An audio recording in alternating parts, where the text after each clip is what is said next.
Territorio Reportaje. Porque todos tenemos una historia que contar. Con el periodista Agustín del Castillo.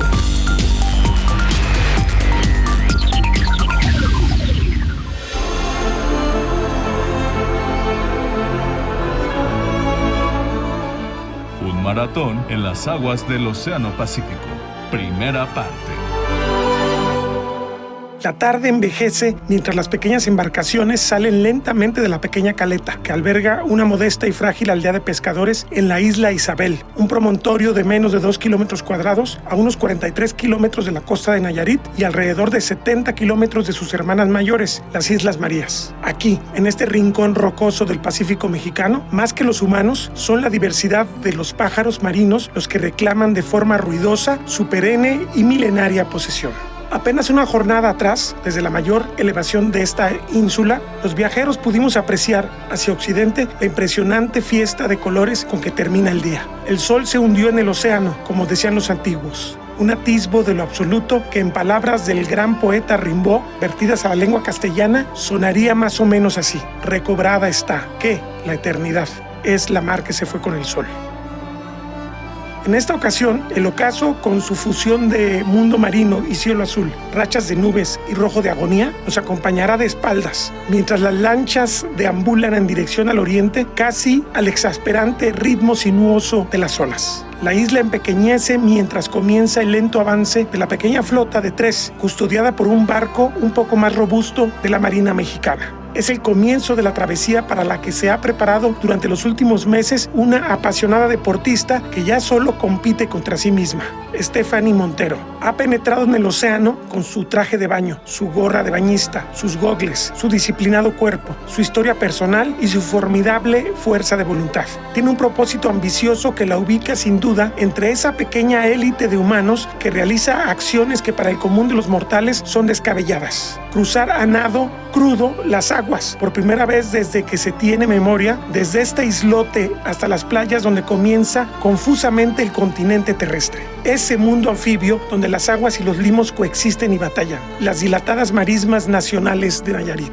A lo largo de los siguientes programas, Territorio Reportaje ofrece una pequeña crónica de la hazaña que ha consumido prácticamente 16 horas ininterrumpidas de esfuerzo físico y mental de una nadadora que además ejerce la profesión de la medicina con un enfoque social y que ha ligado sus éxitos deportivos a campañas de apoyo a la naturaleza marina. Desde esos formidables colosos pacíficos que son las ballenas que todos los inviernos acuden a criar ballenatos entre la Bahía de Banderas y la península de Baja California, hasta las pequeñas y esenciales comunidades coralinas cada vez más amenazadas de desaparecer por eventos extremos del cambio climático, sin olvidar problemas colaterales del auge de las comunidades humanas, los residuos, la contaminación, el abuso en la pesca, los excesos del tránsito sobre lo que se ha convertido en una autopista acuosa cuya venta y goce entrega ganancias multimillonarias al emporio turístico regional. Este relato abarca hechos ocurridos desde el 29 de abril de 2025 a partir del puerto de San Blas hasta el 3 de mayo en la playa El Cesteo, municipio de Santiago Ixcuintla, hacia el centro del litoral nayarita. Y sobre la hazaña deportiva, destacar los contextos que le dan sentido, lo que obliga a la presentación del personaje principal de esta trama. Con ustedes, Stephanie Montero, una tarde calurosa de la isla Isabel, el pasado 30 de abril. Antes de convertirte en lo que eres ahora, que me platiques un poquito de ti, de tu vida. Bueno, soy Stephanie Montero, tengo 42 años, por cumplir 43, que coincide un poco con mi reto, no fue a propósito. Una familia, somos 5 hijos, tengo 2 hermanos, 2 hermanas. Nací en la Ciudad de México, pero como a los 8 años me fui a Cuernavaca. Nos mudamos allá justo por el tema de contaminación del aire en la Ciudad de México. Mi hermano tenía asma y pues estudié medicina, esa fue mi carrera. Mira. Y justo pues hasta el internado yo quería ser cirujana, mi papá es cirujano y lo disfrutaba mucho, iba con él y bueno, pero bueno, en el servicio social, que es el último año de medicina, que lo haces en una comunidad generalmente, lo hice en un pueblito en Tepoztlán, Santo Domingo, Cotitlán, pues cambió mi perspectiva completamente de la salud, ¿no? Era como mucho más preventiva, menos curativa, ¿no? Como, pues sí, como cirujana igual seguramente iba a ayudar, ¿no? Pero sí veía como las acciones preventivas no solo son menos costosas, sino tienen un impacto a una... Y sobre todo para la población pobre es básico eso, Sí, ¿no? sí. O sea, creo que salud pública debiera ser una prioridad del país, desde ahorrar simplemente por verlo desde el tema económico, ¿no? Pero bueno, esa comunidad en su momento no tenía una red pública de agua potable, cocinaban con leña, pisos de tierra, la educación pues la verdad que muy defectuosa, ¿no? Por decirlo así, en el sentido que tenían un maestro, muchas veces no tenían clases, ¿no? Entonces el nivel educativo no era alto, mujeres embarazadas a los 13 años. Entonces, digamos, o sea, como que me abrió los ojos, ¿no? A una realidad de que se vive en todo el país, yo creo, y que yo sentía que podía aportar más a este mundo de otra manera, ¿no? Entonces, no tenía claro cómo, pero decidí no hacer especialidad, decidí en un primer momento ser voluntaria en una organización que trabajaba en esa comunidad con proyectos de desarrollo local, desde construcción de cisternas con sistemas de captación de agua de lluvia, ¿no? Que eso, pues no solo era el acceso a agua limpia, ¿no? Sino también el ahorro de tiempo para las mujeres, ¿no? Un tema de equidad de género, ¿no? De quitarle esas horas de carga y permitirles desde el descanso hasta poder realizar una actividad productiva o educativa. Y pues sí, o sea, decido que pues entro a esta organización. Bueno, esta organización también trabajaba tema de huertos de traspatios, ¿no? Con lo que no solo lograbas pues una alimentación más sana para las familias, sino también si generaban pues excedentes, los podían vender y podía hacer otro ingreso. Campañas de educación ambiental, campañas de un proyecto de entorno saludable, que fue uno de los proyectos de educación ambiental que pues también me hizo conocer mucha gente, pues invitamos muchos científicos de la zona, en Morelos, para ayudar en el proceso de capacitación de jóvenes, que a su vez iban a capacitar a más jóvenes, y era un proyecto como replicativo, ¿no? A su vez iba impactando a más personas hasta llegar a un nivel de secundaria, donde no solo era ir a dar talleres, sino tenían que realizar un proyecto en su escuela, desde una composta, desde eliminar el unicel, etcétera, ¿no? Entonces ahí un poco empecé a meterme en temas ambientales, pero sí, o sea, como que ese año de servicio social cambió mi perspectiva de la salud. Dije, pues por la especialidad no es, al menos para mí. No tenía muy claro qué. Entonces entro a esta organización, apoyo en estos proyectos que realmente no tenían mucho que ver en lo que yo había estudiado, pero mucho en temas de impacto en salud, ¿no? Así es. Estuve ahí algunos años, entré ya de voluntaria, pues formalmente entré a trabajar, y después de varios años, pues me di cuenta que sí era un poco el camino por ahí, pero que necesitaba reforzar algunas cuestiones teóricas, ¿no? Entonces escojo hacer una maestría en salud global y desarrollo, y justo ahí el tema que más me hacía sentir el tema ambiental.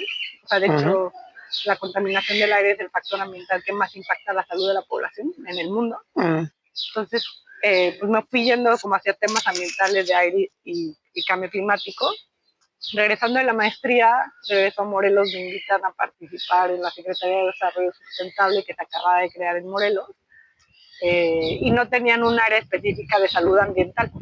¿Estamos hablando de qué año? 2000, cuando regresé a trabajar, 2012. Ok. La maestría la hice en 2011, 2012, y en 2012 entró a trabajar. ¿Quién era gobernador? ¿Graco Ramírez? Graco Ramírez. Okay. Sí, interesante el proceso porque pues, se armó un grupo de ambientalistas, científicos, temas ambientales como para desarrollar la agenda de temas ambientales para su gobernatura, y también como la estructura de esa nueva secretaría que se iba a crear. Entonces ahí no tenían a alguien de salud, entré más con la parte de organización comunitaria, que fue lo que trabajé mucho en esta fundación, pero pues yo estaba como tratando de empujar el tema de salud, ¿no? O sea, que se hiciera más claro, ¿no? O sea, y vivimos desconectados, ambiente y salud, ¿no? Es algo que lo trabajo día a día, que es cómo hacer que colaboren, porque al final son temas que están completamente conectados. Claro. Y que también dan más argumentos, ¿no? Para la parte ambiental, si lo pones en términos de impactos en salud. Pues sí, entendiéramos que si cuidas el ambiente, cuidas la salud, exacto, tendría que tener mucho más presupuesto el tema ambiental. No solo presupuesto, pero atención del sector. Grandes políticas ambiciosas, pues. Sí, completamente. Entonces, bueno, entró ahí y el secretario era Topilsi Contreras, un académico de la UAM, y empezamos a empujar el tema hasta que se creó la CAME, la Comisión Ambiental de la Megalópolis, en 2013, y yo en 2015 es cuando logro ya empujar el tema y meterme, como abordar más el tema de salud, de los aspectos ambientales que estaban trabajando en la Secretaría, ¿no? Entonces, pues con el tema con el que arrancamos fue aire. Calidad del aire, pues es al final para la Ciudad de México, muy claro. Para el resto de la región y del país y del mundo, no es tan evidente muchas veces, pero está impactando mucho a la población. O sea, no, está provocando muertes, muchas muertes prematuras. Pues es un poco lo que hago ahora. Entonces, bueno, empezamos a meter el tema de salud, el secretario estaba como muy positivo hacia eso, logramos el desarrollo del programa de gestión de calidad del aire de Morelos, alimentar emisiones. Por primera vez logramos que las estaciones midieran la cantidad suficiente de datos durante un año para poder estimar los impactos en salud. Entonces, por primera vez hay una estimación de impactos en salud por contaminación de aire en Cuernavaca, que la gente decía, pues, es la ciudad de la eterna primavera, y que yo me voy ahí a respirar aire limpio. No había aire limpio. Por ejemplo, en esta época con incendios. Claro. Entonces, bueno, estuve ahí varios años y después... con una que yo llamo mentora, la doctora Beatriz Cárdenas, entra a la Ciudad de México y ahí me invita a participar con ella. Sentía que era una muy buena oportunidad para aprender, ¿no? Porque al final la Ciudad de México pues fue en algún momento una de las ciudades más contaminadas. Claro. Ahora no lo es tanto, sigue teniendo muchos problemas, pero la red de monitoreo que tiene es impresionante comparada con lo que teníamos, los tenemos, ¿no? Los demás los demás estados. Entonces, bueno, me mudo a la Ciudad de México, trabajo en la Secretaría de Medio Ambiente, en la Dirección General de Calidad del Aire, con la doctora Beatriz Cárdenas, y ella estaba como muy insistente en la parte de salud, ¿no? También. Entonces, pues sí, seguimos como parte de la CAME también, ¿no? Haciendo estimaciones, empujando el tema. Hay una campaña que se llama Breathe Life de la Organización Mundial de la Salud, que era pues justo que las ciudades firmaran compromisos en términos de mejora de calidad del aire y de salud. Y bueno, trabajé ahí algunos años y durante la pandemia, o pasando la pandemia, pues digo, pasando relativo, que no hay una fecha exacta para decir, ¿no? El 2021, me empiezan a invitar a trabajar a un instituto que se llama Instituto de Aire Limpio, primero con proyectos específicos y después ya como tiempo completo. Y es una organización no lucrativa que justo trabaja proyectos de cambio climático, calidad del aire y salud en toda la región de América Latina. Entonces ahí es donde estoy ahora, actualmente en el instituto, y tenemos proyectos actualmente en Centroamérica, en República Dominicana, en Colombia, de diferentes temas relativos a esos tres ejes, ¿no? Aire, cambio climático y salud. Entonces, pues ya ahí estoy trabajando. A la par, pues siempre he hecho deporte toda mi vida, ¿no? O sea, de chiquita era obligatorio nadar, para todos mis hermanos y para mí. Y yo creo que hice natación hasta los 14 años. Nos obligaban a competir. La verdad que no me encantaba. No sé si era porque era una cuestión obligatoria. Claro. Lo que sí me encantaba era cada vez que íbamos al mar, pues sumergirme en el agua y más que nadar distancias, que en algunos momentos lo hice, ¿no? Con mis hermanos de repente decían, ay, bueno, pues mejor nos vamos nadando y ustedes se van caminando por la playa, ¿no? Nos íbamos. Pero nada formal, ¿no? Era claro. Pero sí, mi pasión por el mar siempre estuvo ahí.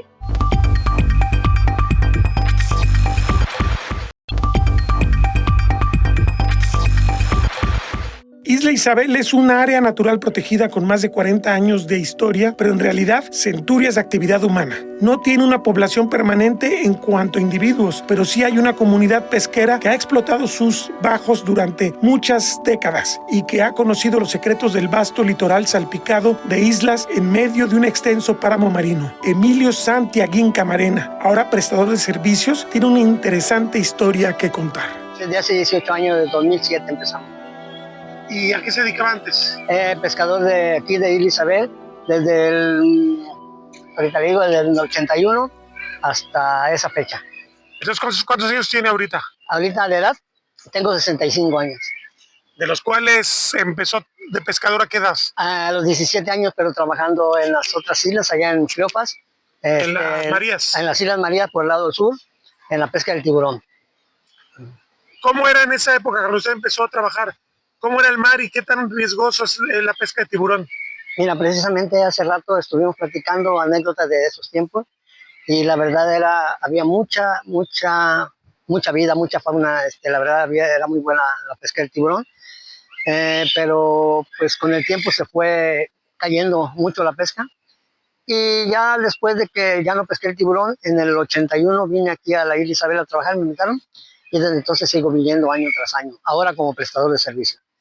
¿Cómo era la Isla Isabel cuando usted llegó la primera vez? Híjole, siempre ha sido muy bonita, la verdad, y más en los tiempos cuando está verde. A mí me gusta más cuando está verde, que claro, también cuando está seca tiene lo suyo. Creo yo que han mejorado muchísimo las cosas. En otras cosas no tanto, por decir, la pesca pues ya no es tan abundante como en aquellos tiempos, pero antes, en tiempos atrás, la isla la teníamos muy descuidada porque no había un orden, no había alguien que estuviera al pendiente como para decir o regañarnos o decirnos lo que tenemos que hacer, lo que no hacer.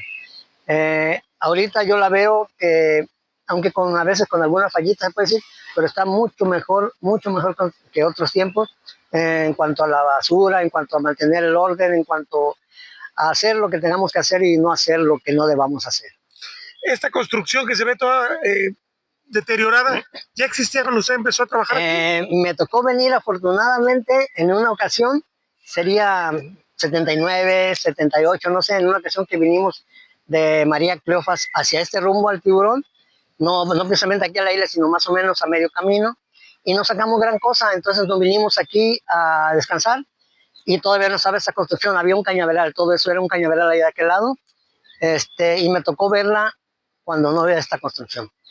¿Y quién había hecho ese cañaveral y quién manejaba la isla en ese entonces? Hubo un tiempo que, en ese tiempo, cuando la construcción, quiero acordarme que había una, no sé si era la constructora o una dependencia, se llamaba SAOP, Secretaría de Asentamientos Humanos y Obras Públicas. Sí. Posteriormente, no sé si haya sido la misma, pero cambió a SEDUE, Secretaría de Desarrollo Urbano y Ecología.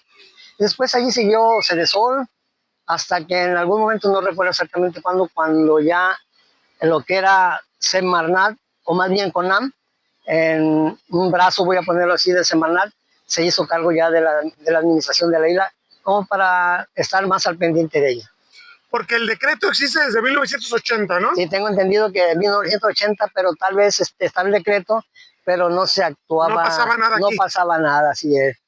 ¿A partir de qué año entonces usted estima que empezaron a preocuparse, a mandar gente y a tratar de corregir los problemas? Yo creo que cuando se le tomó, voy a ponerlo así de esa manera, no sé si sea la palabra correcta, empezó a dar más importancia o más seriedad, fue por ahí como en el 2000, tal vez en el 2000, 1999, no sé. Cuando se funda la CONAM. Cuando se funda la CONAM, precisamente, primeramente con la directora Cecilia García, que estuvo ella, Cecilia García Chabela, que antes a ella yo la conocí como estudiante de biología del Instituto de Ecología de la UNAM. Okay. Y cuando llegó ella, llega también como su director, Jorge, el que es actualmente ahorita Jorge Castrejón, que es el actual director de aquí de la Isla Isabel. ¿Y empezaron a cambiar las cosas? Empezaron a cambiar las cosas, muchas cosas, yo creo que todas, la mayoría para bien. Sí. Más orden, más vamos a poner así, más orden, porque no me incluyo entre ellos, pero había algunas personas que les valía sorbete, tirar basura, defecar al aire libre, que si bien en ese tiempo no había baños, pero había manera de buscar otros lugares donde no se notara tanto. Sí. Y supongo que esto implicó también un ordenamiento del uso del territorio y del mar, ¿no? Sí, el uso, por decir, de las cabañas, vamos a ponerlo así también. Nosotros en ese tiempo hacíamos unas cabañitas que para guarecernos ahí del sol, poner nuestras pilas para echar a engelar el pescado. Pero hubo un tiempo, no sé a partir de cuándo, como que se hizo un censo y se empezaron a tomar datos para saber quiénes eran las personas que más continuamente venían a la isla, en la cual en algún momento se les proporcionó un espacio, no somos dueños, sino un espacio para poder tener nuestras cabañas. Y posteriormente también nos facilitaron la herramienta o el material para nosotros tener una casita, se puede decir, más digna, que solamente íbamos a poner trabajos. Ellos por el medio de un recurso federal, proporcionaban los materiales y teníamos una casita en buen estado. Que bueno, ¿ustedes tenían derechos como cooperativa de pescadores o cómo fue esa relación? No, de hecho la mayoría somos, no sé de algunos que sea cooperativa, sí, una persona, pero todos éramos pescadores libres y cada quien por su propio, ¿cómo le puedo decir? Su propio criterio actuaba uno. Ok, y entonces empezó a ordenar también lo de la pesca, porque después salió el decreto de la zona marina, ¿verdad? Ese es muy nuevo, ¿no? Es nuevo, sí, eso tiene poquito. No sé si ya se esté llevando a cabo, pero al parecer sí está bastante avanzado. Lo del decreto de la zona marina, tengo entendido que ya está por ahí en el diario oficial de la Federación. El diario oficial sí, de que ya está en la zona marina. Yo creo que es para bien y de momento a lo mejor algunos pueden pensar que no es para bien. Claro, hay que tomarlo por el lado positivo, así lo veo yo, ¿eh? Yo no soy ahorita pescador, pero yo lo veo así, de esa manera. Ahora, ¿usted por qué dejó de ser pescador? Esto es importante. Fueron varios factores. Creo yo que el primero era porque sin saberlo pensábamos que eran temporadas malas, pero no sabíamos el daño que estábamos causando. Cuando yo me tocó venir en algún momento con atelier de investigadores, siendo pescador, a apoyar con investigadores, me daba cuenta de cómo estábamos dañando, y no precisamente eran temporadas malas porque eran malas, sino porque nosotros mismos nos estábamos acabando el recurso.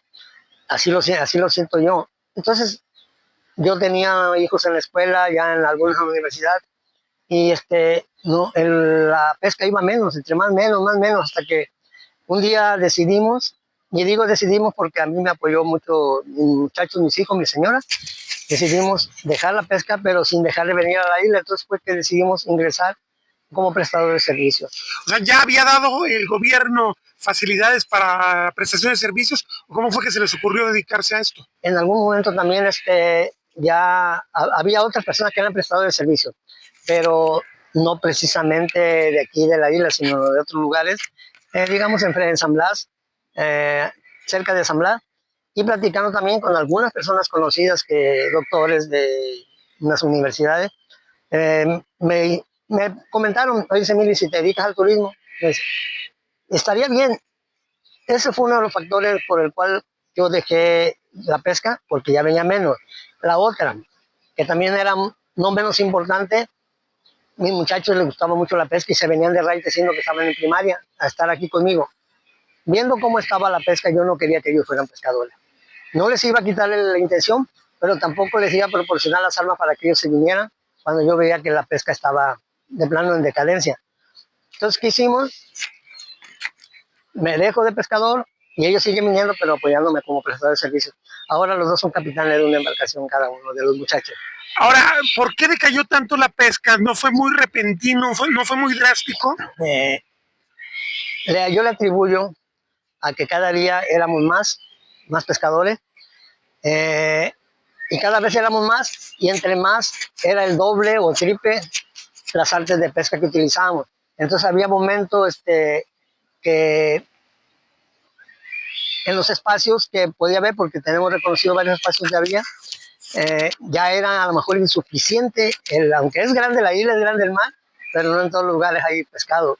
Entonces fue creciendo la población de pescadores, fue creciendo, esa misma población le fue creciendo las artes de pesca, entonces era más lo que pescábamos. Tal vez sacábamos un poco menos de lo que anteriormente sacamos, pero era mucho más el esfuerzo, mucho más el gasto, y a eso le atribuyo que fue decayendo la pesca. Porque digo, en particular el tiburón se acabó casi, ¿no? El tiburón sí, fue muy, muy notorio la baja del tiburón, porque sacábamos en ese tiempo, a fines de los 70, estoy hablando de los fines de los 70, principios de los 80, sacábamos mucho tiburón y aprovechamos de lo que es la aleta, la piel, con la persona que yo trabajaba.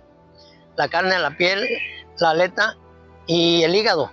Pero había otras personas que solamente aprovechaban la carne y la aleta. Uh-huh. Y era mucha la pesca. Y aunque estaban cerca de las Islas Marías, pero había unas zonas muy buenas abajo le llaman el bajo del Sueste, un bajo que está a 22 millas al sur de la María Cleofa.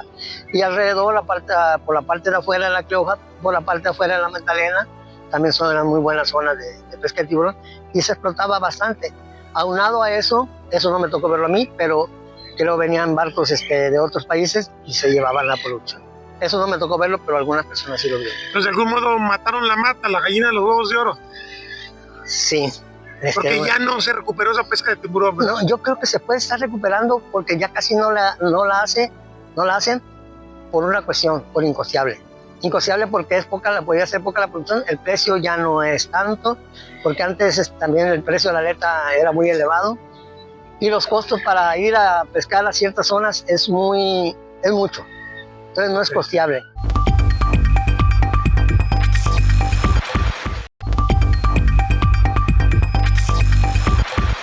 Los corales, aunque de dimensiones modestas en comparación con las grandes comunidades del Caribe mexicano, cumplen un papel ecológico fundamental en esta región. Y el evento brutal de blanqueamiento que se dio en el año 2023 los dejó minimizados, en grave riesgo. El nado de Stephanie Montero busca detonar una recaudación de fondos para diversas actividades de conservación, y aunque inicialmente se concentraba en ballenas, ha volteado hacia los bajos marinos al comprender la relevancia de los pequeños arrecifes en estos mares. El especialista de la Universidad de Guadalajara, Amílcar Cupul, nos ofrece el panorama de la lenta recuperación tras el desastroso El Niño del año 2023. Hemos estado dando seguimiento a la situación de tal forma que un año después, que es noviembre 2024,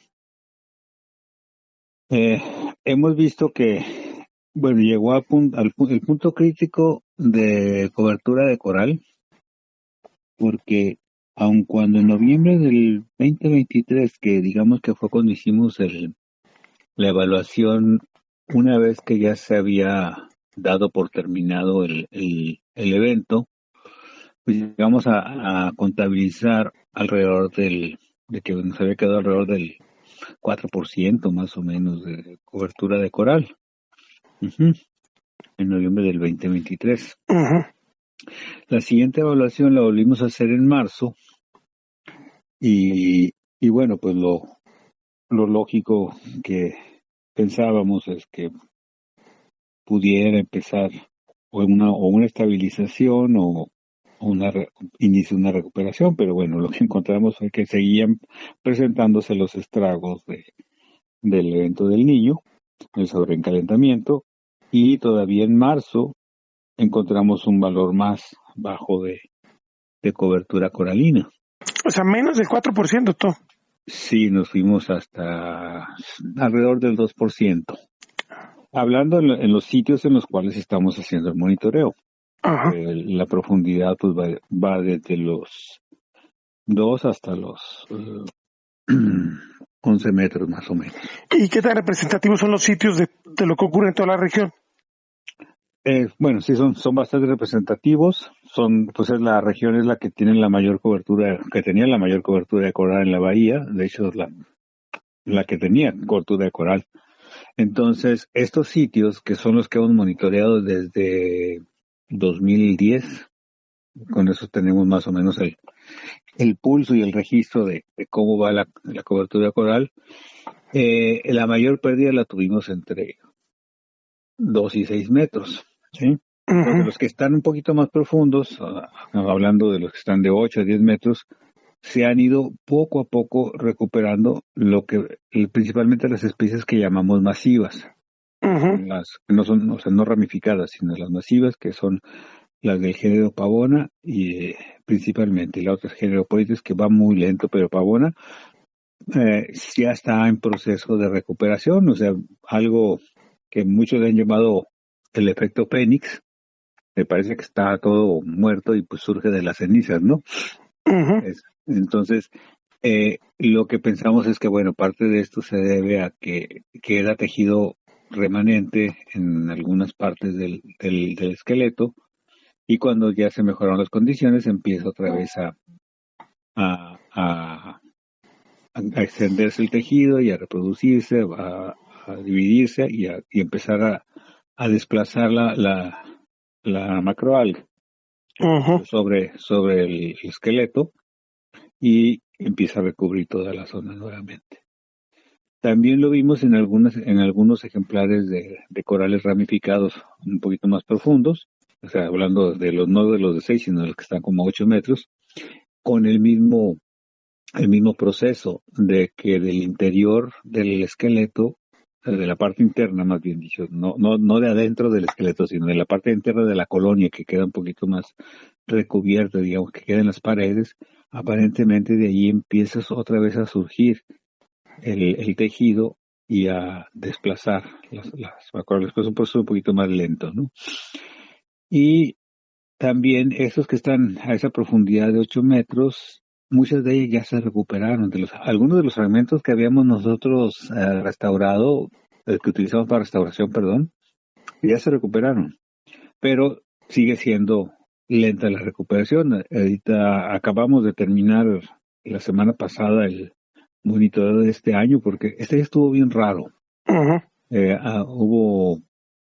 Prácticamente no había visibilidad, el agua estuvo muy fría y hubo una invasión de ¿cómo se llama? De medusas, que prácticamente nosotros cuando bajábamos a tratar de hacer monitoreo, pues nuestra visibilidad era de menos de 1 metro, entonces ya no podíamos hacer los censos. Entonces, hasta ahora, la semana pasada, pudimos ya finalmente hacer un censo. Ahorita estamos procesando los datos.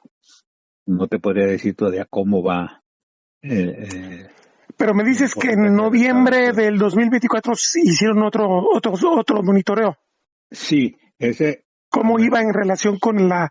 Empezaba a aumentar un poquito. Comparado con marzo, nos fuimos alrededor del 1% más. ¿Sí? O sea, todavía no llegaban ni siquiera a lo que se había dado en noviembre del 23. No.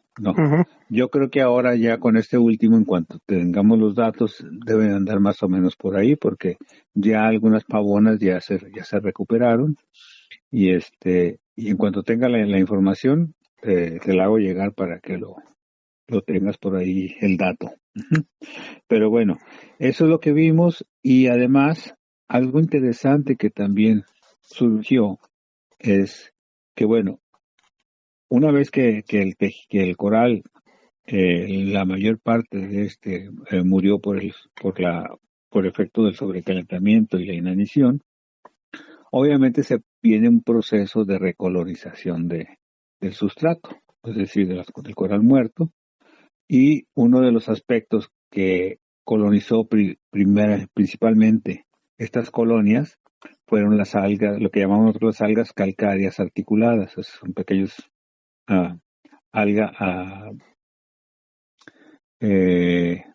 pequeñas algas ahí que en su interior tienen carbonato de calcio, ¿sí? Entonces recubrieron todas las colonias muertas, y luego obviamente la cobertura de coral vivo se fue prácticamente hasta abajo, siendo más afectada la que conocemos como la isla larga. La isla redonda quedó un poco de coral vivo, sobre todo de los corales masivos de las pavonas, en los sitios de mayor profundidad. Hay que aclararle a la gente que estás hablando de las Islas Marietas, ¿verdad? Exactamente. La isla larga es la más, la que está más hacia el mar. La isla redonda es la que vemos nosotros cuando vamos por Punta Mite, que es la primera que vemos. Sí. Es un poquito más profunda, tiene tiene mayor profundidad cercana a la costa, tiene mayor pendiente. Entonces, eso permitió que las colonias de coral masivo de Pavona, pues ya se estuviera en proceso de recuperación. La otra es menos profunda, donde teníamos la mayor cobertura de coral. Por esa poca profundidad. Después empezamos a notar también que este aumento de las algas calcáreas, y luego empieza a aparecer una especie de cianobacteria que la habíamos registrado muy rara vez aquí en la región, pero que aparentemente por las altas temperaturas la favoreció y empieza a colonizar sobre ese coral muerto y esas algas calcáreas, llegando en noviembre del año pasado a ser significativa la cobertura de esta macroalga. Estamos hablando de que teníamos en algunos sitios alrededor de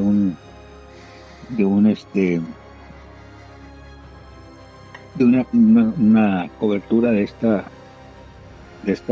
cianobacteria de cerca del 10% en alguno de los sitios más o menos de la isla larga. Y el problema con esta cianobacteria es de que aparentemente tiene algunos compuestos que inhiben el asentamiento de otras especies, de otros grupos, entre ellos los corales, ¿no? Okay. Pues, afortunadamente, en este último muestreo que hicimos, nos pudimos dar cuenta que esa baja de temperatura favoreció a que se empezara que disminuyó considerablemente esta cianobacteria, dejando espacios ya libres para el reclutamiento de otras especies, ¿no?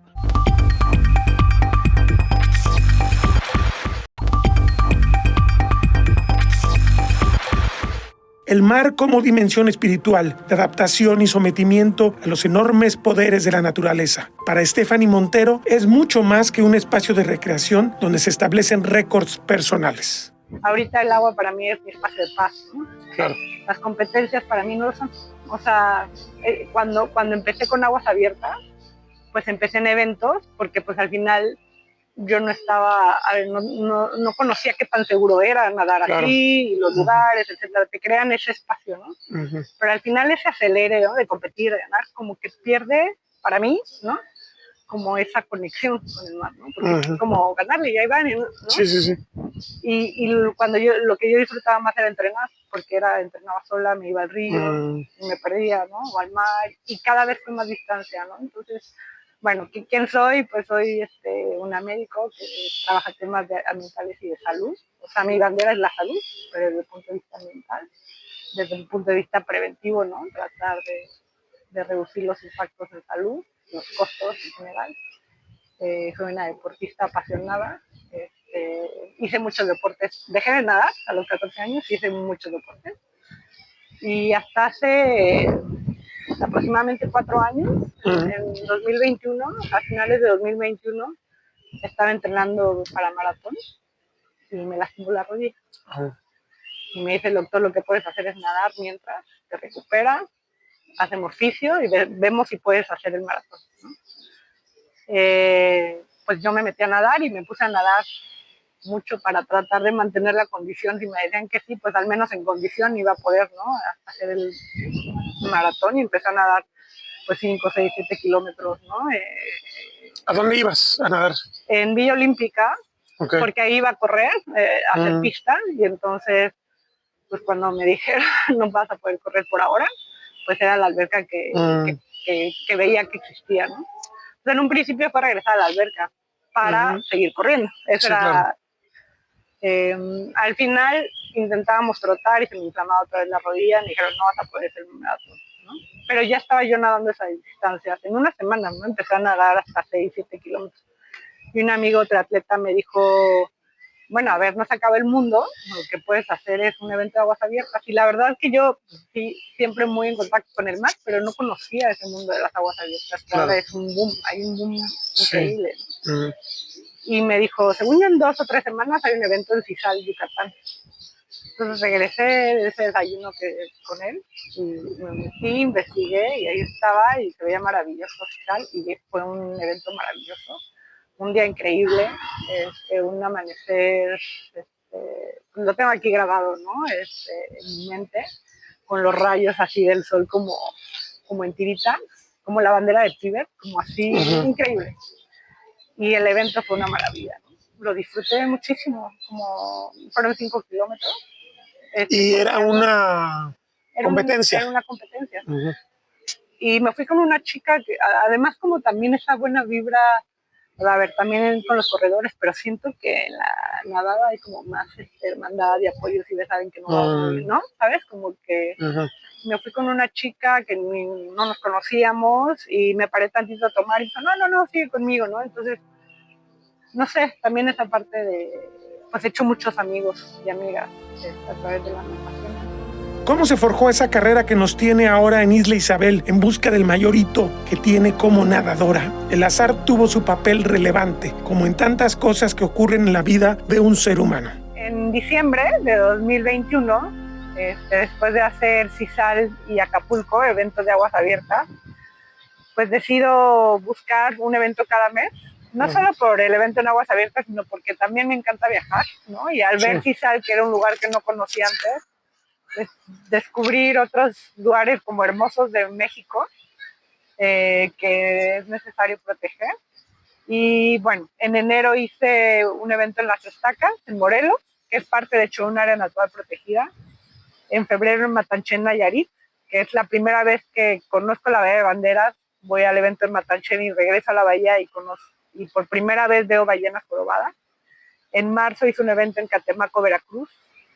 En abril hice un evento en Cañón del Sumidero, Chiapas. En mayo, un evento de Cancún a Isla Mujeres, que se canceló a la mitad del nado por tormenta. En junio iba a ser un evento en Alchichica, que no recuerdo bien si es Tlaxcala o Puebla, pero eso también no he ido, pero es un lugar que en las imágenes se ve muy bonito, es un cráter de un volcán. Y bueno, ahí decido hacer un evento en alberca ya que se canceló, que no era mi hit, pero bueno, el coach de la embarcación, del coach en Villa Olímpica, me dijo, pues prueba un evento de aguas abiertas, un evento en alberca, pues nada más tal vez para quitarte ese mal gusto, ¿no? De chiquita por las competencias. Y bueno, hice el evento en aguas abiertas, lo disfruté, en alberca, lo disfruté, pero pues realmente vi que soy de más, ¿no? Claro. En julio hice un evento en Inglaterra, del sur, de la costa sur de Inglaterra, hacia una isla que se llama Isle of Wight. Una distancia cortita, pero pues era probar un poquito de aguas frías. Claro. Y algo que te comentaba es que descubrí que el mundo de las aguas abiertas es como de mucha hermandad, ¿no? Como que en general cuando estás en los eventos genera muchas amigas y amigos que están aquí por aguas abiertas. En estos 3 años han sido tal vez de los años de mi vida que he tenido, pues sí, he generado más relaciones, ¿no? Que normalmente a nuestra edad no es así, ¿no? Como que ya tienes un grupito definido. Ya las definiste desde antes. Nuevos amigos, amistades, no es tan fácil y para mí ha sido aguas abiertas y también la causa, ¿no? En agosto no hice un evento, en septiembre hice la vuelta al lago de Tequesquitengo, que fueron 15 kilómetros, entonces nadamos 11 más 4 kilómetros más. Entonces fui aumentando de distancia, ¿no? De 3, 5, 10, 15 en Tequesquitengo. En octubre hice unos relevos en La Paz, que también pasas enfrente de áreas naturales protegidas, de Balandra y todas estas playas. 35 kilómetros de relevos, que también fue muy bonito. Íbamos en la embarcación, entraban a nadar 2 y cada media hora hacíamos cambio, ¿no? En noviembre hice un evento de 20 kilómetros, que fue el más largo hasta ese momento, en Progreso, Yucatán. Y bueno, ya para los 15 y 20 kilómetros mi rodilla empezó otra vez a decir, bueno, te empecé a inflamar, me empezó a molestar. Y bueno, el doctor dijo, sí, te decía que podías nadar, pero no me imaginé que ibas a nadar 20 kilómetros, ¿no? Entonces me dijo, lo mejor yo creo que es operarte. Entonces en diciembre de 2022, aprovechando que era diciembre, ¿no? El cierre de año, me operé la rodilla, me hizo una artroscopía, suturaron el menisco, varias cositas que hicieron en la rodilla. Pero a finales de enero ya estaba otra vez en la alberca, sin empujarme de la pared, pero ya en la alberca. Y en febrero confirmo que ya quería hacer yo un nado más largo, ¿no? De la distancia de los nados que son alrededor del mundo, que son aproximadamente 35 o 45 kilómetros, ¿no? Desde el Canal de la Mancha, el Estrecho de Cook, etc. Pero bueno, no sabía si irme por ahí. Ese es normalmente el camino de la gente de ya ese punto de ir hacia el Canal de la Mancha. Pero a mí, al mismo tiempo de estar nadando, haciendo estos eventos, en la Bahía de Banderas conozco por primera vez a las ballenas jorobadas, ¿no? Las veo brincar, veo el lado muy positivo, ¿no? De ellas y ese contacto y esa sensación o emoción que te generan cuando hacen eso, ¿no? Simplemente brincar. Y a la par conozco unos amigos que viven allá y que justo colaboraban con ECOBAC, Ecología y Conservación de Ballenas, una organización que tiene más de 25 años en la Bahía de Banderas y en el Pacífico mexicano, de trabajar varios temas de investigación, educación ambiental, difusión, prevención, campañas de prevención de colisiones con embarcaciones, y su proyecto insignia es RAVEN, la Red de Asistencia a Ballenas Enmayadas. Entonces fue como un descubrir, la verdad que yo no estaba en este mundo, a pesar de estar en el mundo ambiental, no tenía mucho conocimiento de los problemas o las amenazas a las que se enfrentan las ballenas jorobadas. Una de ellas, la más mortal, es los enmayamientos en artes de pesca. Entonces, como que a la par de estar nadando más y de estar pensando en un nado más largo y ir a la Bahía de Banderas, ¿no? En varias ocasiones para entrenar, etcétera, fue como conocer a las ballenas y ir entendiendo la problemática. Al final fue como clic, ¿no? A lo lejos, un atardecer se veían las Islas Marietas y le pregunté a este amigo Frank McCann qué distancia será de las Islas Marietas, que es un área natural protegida, el Parque Nacional, hacia acá, que era por los Arcos, que para mí debería de ser un área natural protegida. Ahí hay como, pues no está, según yo, completamente declarada. Entonces era, pues ¿qué distancia será? Y 35 kilómetros, ¿no? Será un poco la distancia que yo quería hacer en un lugar que me había dado tanto ya, ¿no? De ver a las ballenas hasta el resto de la fauna marina y mantas, tortugas, peces, delfines, a ver, unas infinidad, ¿no? De fauna y de flora y de, pues sí, de cuando iba a ir a nadar tempranito todas las mañanas, para mí eso es lo que me hace el día, ¿no? Claro. Y pues poner el foco en los Arcos también, ¿no? Es decir, pues hay que declararla, ¿no? Área natural protegida también. Entonces digo, pues ¿por qué no hacer un nado con causa que vaya mucho más allá de un reto personal? Que sea hacer este cruce de islas del Parque Nacional de las Marietas a los Arcos y terminar en una playa cercana que está en Las Gemelas. Y pues recaudar fondos para esta organización que justo se encargan del desenmayamiento y que pues son alrededor ya de 200 personas, voluntarios, capacitados de distintas organizaciones, que también eso es interesante, ¿no? No es una organización nada más, sino suma personas de distintos, de gobierno, sociedad civil, academia, ¿no? Que en cuanto les avisan que hay una ballena enmayada, se preparan y acuden a tratar de rescatarla, ¿no? Hasta el momento han rescatado en 20 años alrededor de 100 ballenas, ¿no? Habitualmente, pues, una ballena enmayada que no es rescatada generalmente muere, ¿no? Es la amenaza más mortal. Entonces, bueno, decidimos que pues iba a recaudar fondos. Me puse una meta primero de 100,000 pesos. Sentía que como que lo podía lograr.